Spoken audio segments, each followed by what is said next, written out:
다속 유영모에게 길을 묻다. 네 번째 시간입니다. 오늘은 허무주의 극복을 위한 노력, 허무주의 극복을 위한 노력이라는 제목으로 말씀드리겠습니다. 세 번째, 허무주의 극복을 위한 노력. 이제 이러한 허무주의를 극복할 수 있는 길은 없는지, 있다면 어떤 것인지 살펴보기로 한다. 허무주의 시대의 지피는 영성의 불꽃이라는 제목에서 천명하고 있듯이 우리는 허무주의를 극복하기 위한 방법으로 영성을 제안한다. 영성이라고 말하면 벌써 사람들은 이상하게 생각한다.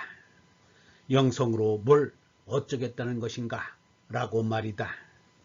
그렇지만 이미 20세기 후반부부터 많은 세계적인 지성인들이 인류의 구원을 위해 이제 인간은 자기 자신의 능력을 제고해야 한다고 이야기했다.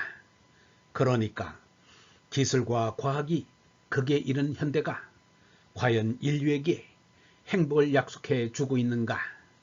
인류에게 구원을 약속하고 있는가? 오히려 기술 문명의 최고점에 올라선 현대에 인간은 의미를 찾지 못하고 오히려 자살을 생각한다. 아이러니하게도 잘 산다는 나라일수록 자살률이 높다. 그것은 인간은 빵이 아무리 많아도 의미가 없으면 차라리 죽음을 택한다고 한 도스토옙스키의 말이 맞기 때문이다. 비록 자살을 택하지 않더라도 마약, 알코올, 순간적인 쾌락을 쫓아 순간순간을 죽여가는 그러한 삶을 살게 된다. 이것은 서구 문명이 너무 정신적인 것을 몰아내고 오로지 물질적인 것만을 돈, 쾌락, 욕망, 소유, 소비 등등을 전면에 부각시킴으로 해서 등장하게 되는 역사적인 추세다. 위대한 역사학자 토인비는 지금 세계를 지배하고 있는 유럽 문명에 커다란 약점이 있음을 환기시킨다. 지금 세계를 정복한 듯 보이는 유럽 문명은 그 힘을 오직 물질 문명적 측면에서만 길어내고 있다고 말한다. 단지 과학기술로 전 세계의 물질적인 면만을 장악하고 있을 뿐 거기에는 정신적인 원리가 결여되고 있다는 것을 지적하고 있다. 이 정신적인 원리의 결여, 그것이 큰 공백을 만들고 있고 그 공백이 무라는 망령으로 우리 자신을 괴롭히고 있는 것이다. 이 무의 망령을 퇴치하기 위해서 우리가 쫓아낸 신적인 것, 성스러운 것, 이것을 다시 찾아와야 한다. 그러니까 인간의 능력에는 여러 가지가 있는데 여태까지 인간은 이성적인 능력, 그 중에서도 계산해내는 능력, 셈할 수 있는 능력, 무언가 만들어낼 수 있는 능력, 그래서 눈앞에 세워가지고 그것을 조정하고 지배할 수 있는 능력, 내 것으로 만들어 쾌락을 도모할 수 있는 능력, 이러한 물질적인 것, 존재자적인 차원만을 극대화시켰다. 그러나 그것 외에 인간에게는 다른 능력도 있다. 그 다른 능력이 바로 영성, 이성의 반대급부인 또는 이성적인 차원이 접근할 수 없다고 하여 외면하였던 다른 차원으로서의 영성적인 차원이다. 토인비는 21세기는 새로운 영성의 시대, 새로운 종교성의 시대가 되어야 한다고 얘기한다. 포스트 모더니스트들도 바로 이러한 탈근대로서 주장하고 있는 것은 이성이 아닌 다른 것, 우리가 이성적이 아니라 해서 외면했던 것들을 다시 부각시켜 보자는 추세로 가고 있다. 이성이 아닌 다른 것, 그것은 무엇인가? 그것은 광기, 폭력, 섹스다. 그래서 그들은 바로 이런 것들에 대해 새롭게 접근하고 새롭게 해석하고 있다. 그렇지만 그들이 보고 있는 이성이 아닌 다른 것으로서의 이러한 것들도 전부가 아니다. 이성적인 현실이 아닌 다른 현실이 있다. 그것은 예컨대 종교적, 도덕적, 예술적인 현실이다. 이러한 것들이 이성으로 접근할 수 없다고 하여 서서히 하나씩 하나씩 배제되었던 것이다. 한마디로 종교 도덕 예술적인 현실애로의 접근을 가로막았던 인간의 잘못된 태도는 무엇보다도 무공허, 그래서 없다고 배제한 현실의 영역에 대한 잘못된 관계 맺음이다. 이제 우리가 무공허, 그래서 없다고 생각한 그것, 그 없는 것, 즉 무가 우리를 괴롭히고 있다. 그 없는 것에 대한 경험의 가능성을 새삼스럽게 인정하고 거기에 어떻게 이룰 수 있는지를 곰곰이 생각해 보아야 한다. 그럴 경우 우리가 간구했던 새로운 현실이 열리고 우리에게 새로운 삶의 가능성이 주어질 것이다.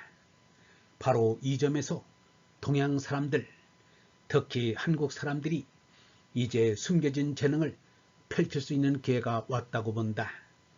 서양은 이성 중심적 추세로 발달되어 왔고, 그래서 서양 사람들에게는 무엇보다도 이성적인 능력이 극도로 잘 발달되었다. 이에 비해 동양 사람들, 특히 한국 사람들은 어쩌면 이성적인 능력이 서양 사람만큼 잘 발달하지 못했다.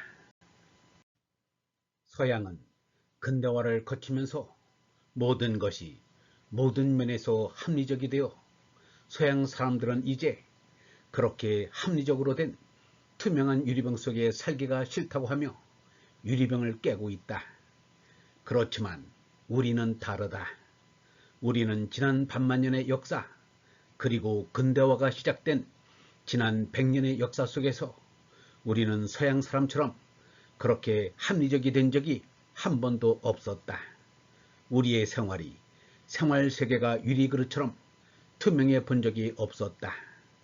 그 투명을 배우자고 지금 사방팔방에서 경제적, 정치적, 종교적인 투명을 이야기하지만 우리는 지금 온통 부정부패에 시달리고 있다. 바로 이성적인 차원에서 본다면 한국은 모든 면에서 실패작이라 할 수 있다. 그러나 이제 인류가 이성이 아닌 다른 차원을 찾으며 그래서 영성적인 차원을 차지하는 시대에 들어서고 있기 때문에 한국 사람들이 서양 사람들이 갖지 못한 새로운 능력으로 인류 사이에 교할 수 있는 시대가 왔다고 말할 수 있다. 20세기 말 21세기에 들어서면서 사람들은 흔히 3F 시대를 이야기한다. 이 3F란 필링, 피메일, 픽션, 즉 감성 여성 가상이다. 그 중에서도 특히 감각 여성이 강조된다고 한다면 근대화가 이룩해놓은 일면적인 발전인 이성 중심, 인간 중심, 서양 중심, 남성 중심의 경향에서 벗어나 이제 감각에도 기회를 주고 여성적인 차원도 키우고 더 나아가 영성적인 차원도 키워야 하는 시대가 된 것이다. 서양 사람들이 자기들 것만이 절대라고 생각한 절대 중심에 의해서 지금까지는 이 중심에 끼지 못한 주변이 쇠되었는데 이러한 절대 중심이 무너지면서 이제 다중심 시대인 다원주의 시대로 넘어가고 있다. 다원주의 시대를 살아갈 삶의 문법을 찾아라. 이것이 현대인들이 시급히 해결해야 할 과제의 하나다. 한수쾡은 이 점을 종교 평화 없이 세계 평화 없다라는 말로 표현했다. 서양 중심 속에서는 유일한 종교인 기독교에 의한 세계의 구원만이 당연하고 자연스럽게 이야기되었다. 이제는 그런 잘못된 선입견에서부터 벗어나야 한다. 이제는 무엇보다도 종교들 간의 평화, 관용, 그리고 상호 인정이 필요한 시대다. 평화를 외치는 종교가 평화를 막는 장애 유인이 되지는 말아야 한다. 영성신학원 다속아카데미의 하늘소리였습니다.